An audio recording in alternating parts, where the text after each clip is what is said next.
Hello, you lovely people.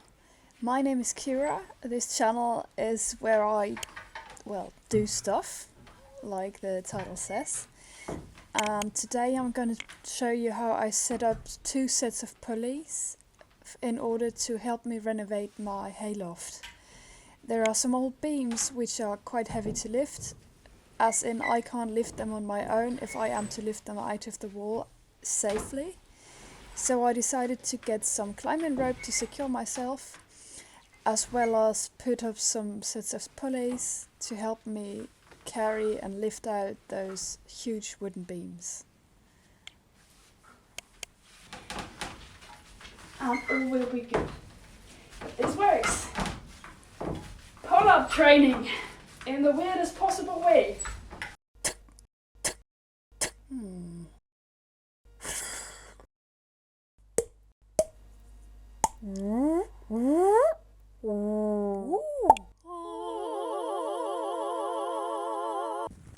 In order to get anything fastened up higher than I can reach, I took some gravel from my yard, put it into a little bag, attached a light rope, and the light is important here because it flies well like this.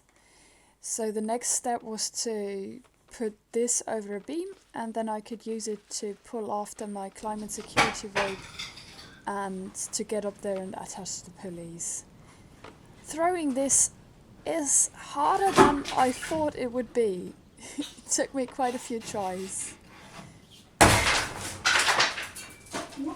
Well, and then this happened.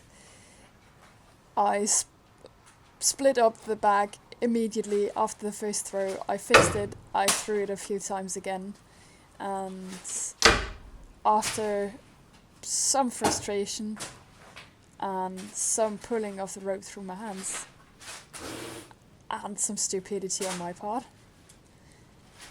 I finally got it. The next thing was to attach the actual climbing rope and pull it over the beam. I was stupid enough to use a sheet bend here. I've been since learning about this, and I've learned it's smart to use a series of half hitches so that I don't have this bend in the rope, but that the thin line can guide the rope over in a smooth fashion. The reason I'm not just attaching pulleys but also this climbing rope is because you can't see it here, but you could see it earlier. The floor is open. I'm just walking on some beams here, and as soon as the ceiling was off below, there was no visual barrier anymore, so I had the feeling that I could not walk here anymore. I had to crawl over the beams, and if ever I slipped, I would fall into oblivion, basically. You can see it here. So I was unable to actually walk over those beams, and the hope was that once I was safe, my brain would say, "Hey, you can walk now."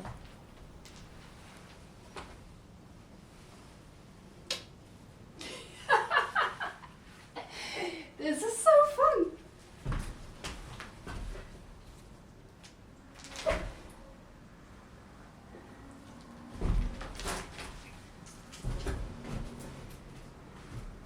That's so cool.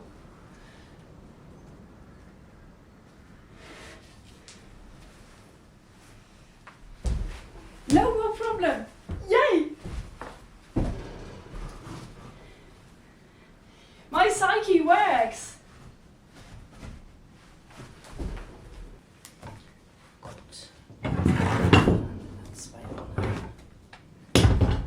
So, I'm gonna start with the small one. 1 roll and 2 rolls. I'm hoping the sound quality is somewhat alright with this. Since I don't have any external microphone, I'm just using the camera's mic right now. I need to get this through, so let's think. Needs to be fixed there, go up and over, down and through, up and over, and then you can take the rest. So we'll have to work backwards, since we have to fix the end I'm having right here. through there.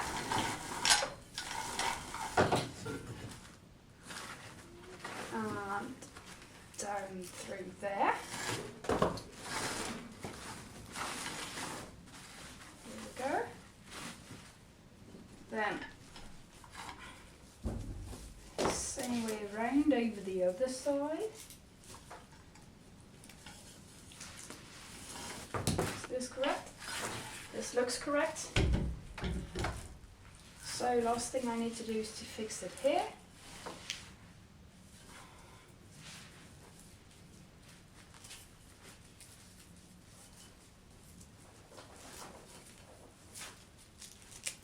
And I have no clue what this knot is called in English. Actually, I want to know what it's called now. This is called a bowline. There's probably some more specific knot to this very task, but usually a bowline is good enough for keeping things in place. So, I have to climb up with this one and fix it up there.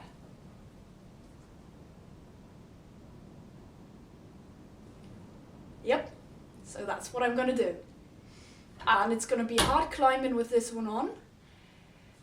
So I'm thinking I will actually just fasten a rope to it. Then I'll climb up with the rope and I can pull this up after me. After climbing up there, I realized it was quite stupid of me, or impractical, to have bought the long slings, which I'm attached to the rope with, because I was quite far away from everything I wanted to do up there.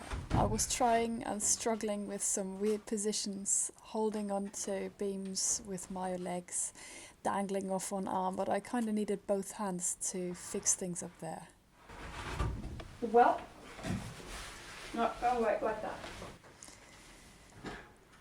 I don't even remember how I figured this out, but I kind of managed to hitch myself on my arm up there, get the rope out, get it over, and managed to have something to fix the pulley at. And this is probably just fun for you, because you can watch me struggle with not having planned things beforehand.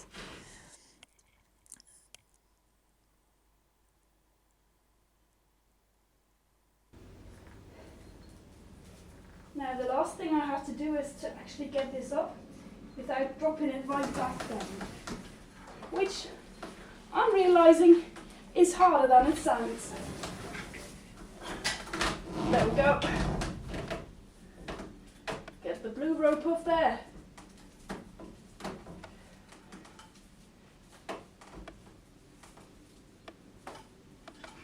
Yes. Now I'm finally ready to get back down myself and rest my considerably sore muscles.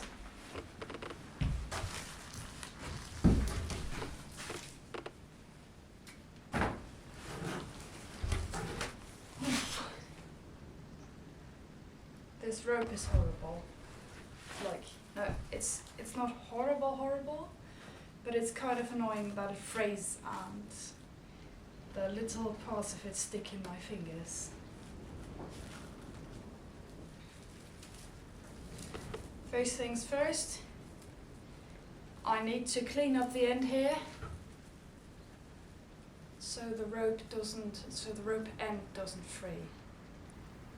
What I'm doing here is called splicing the end of the rope, and that's probably a word many of you have heard but never have heard in relation to rope. Sorry about the focus there, by the way. I am taking the single strands that the rope is made up of. In this case it's 3, which is the absolutely easiest to splice. And for those of you who've grown up in the early 2000s, this is kind of like doing Scooby-Doo, the beginning of it at least. So every strand holds the other strands down, and then the loose ends just have to be woven into the fabric of the... Do you say that? The fabric of the rope? Into the structure of the rope, anyway. It's like weaving this part, like you go over one strand, then under the next, and over one strand and under the next. All the way around with all three of them, and I usually do it roughly 3 times with each of them, because that gives nice stability without thickening way too much of the rope and making the splice way too long. In the end you have those little fiddly bits left, and those can simply just be cut off. If it's a plastic rope, you can burn them to fasten those ends too.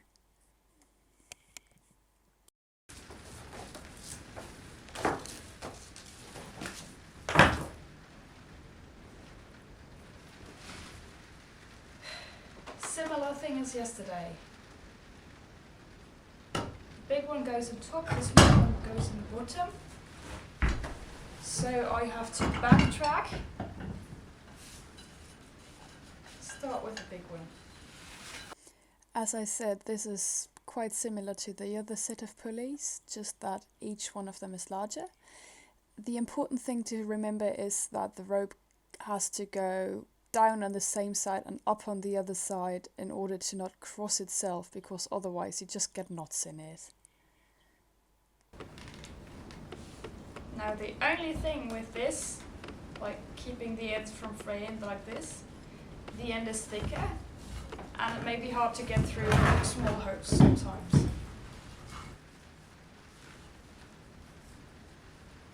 And this time I remembered what it's called a bowline.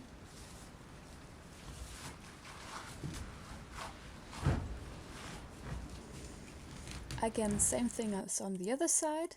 I had to climb up there and find some kind of position where I could work overhead, which again meant climbing up, standing there, trying to balance, trying to get those ends fixed somewhere so they don't dangle into the pulleys. And this time it felt a bit easier because I had tried something like this before. That pulley though, that was heavy as heavy. Time to try it out.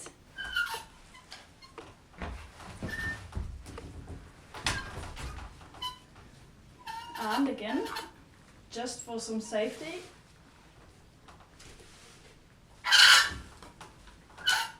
so that if I let go, I don't just crash down.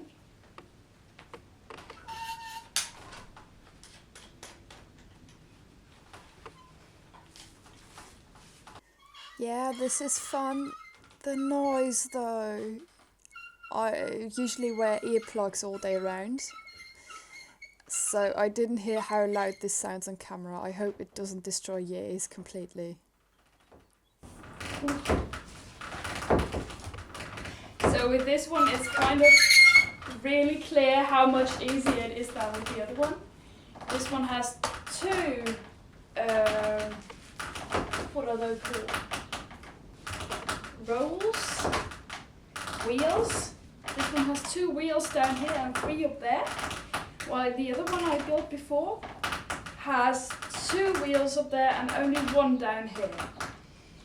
So this one should be able to lift quite a bit more. And it does seem like it's easier to lift myself with this one. Like I can actually lift myself with one arm now. I couldn't have done that in the other one. So thanks for watching. This was it already. I'll come back to you with other videos about my hayloft, about how I use those pulleys to pull out the beams down there. Thank you for watching. I won't insult your intelligence by telling you what all the YouTube things are you can do. See you next time. Over and out.